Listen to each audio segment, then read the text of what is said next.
ఇబ్బంది లేదు. మళ్ళా మన ఢిల్లీ వెంట మళ్ళీ పైసలు తెచ్చింది.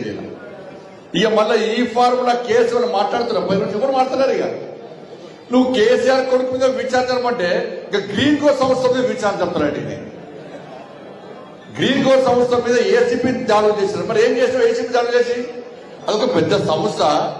అనేక విషయాల్లో సమాజంకు ఉపయోగపడే కార్యక్రమాలు వాళ్ళు చేస్తున్నారు. ఇలా ఆ సంస్థ ద్వారా తెలంగాణ రాష్ట్రానికి ఆదాయం వస్తున్నది. ఇటువంటి సంస్థల మీద దాడులు చేస్తే, ఇటువంటి సంస్థలను ఇబ్బంది పెట్టే ప్రయత్నం చేస్తే, ఆ సంస్థలు ఏం చేస్తున్నాయి? తెలంగాణ ఇష్టపడి వేరే రాష్ట్రంలో వ్యాపారం చేస్తే ఇలా ఆదాయం ఎవరికి నష్టమవుతుంది? తెలంగాణ రాష్ట్రానికి ఆదాయం నష్టం జరుగుతుంది. ఇవాళ గ్రీన్ కోర్ సంస్థ నుంచి కాంగ్రెస్ పార్టీకి పైసలు ముట్టలేదా? చెప్పాలా? రేవంత్ రెడ్డి గారిని సవాల్ చేస్తున్నా. గ్రీన్ కోర్ సంస్థ నుంచి కాంగ్రెస్ పార్టీకి పైసలు ముట్టినాయా ముట్టలేదా? ఇంతవరకు ఒక్క పైసా ముట్టలేని చెప్పి నువ్వు ప్రమాణం చేయి. కాంగ్రెస్ పార్టీ సవాల్ సిద్ధమా?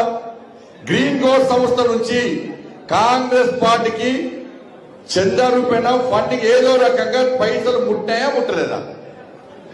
పైసలు తీసుకుని బరాబరే.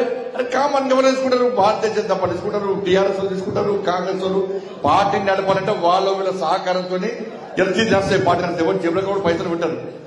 కానీ పైసలు తీసుకుంటారు. మళ్ళా అదే సంస్థని ఇబ్బంది పెట్టే ప్రయత్నం చేస్తారు. ఇలా ఈ ఫార్ములా అట్లయిపోయింది. డ్రగ్స్ కేసు ఇట్లయిపోయింది. ఇలా ఏమైంది? ఇలా మళ్ళీ దావోస్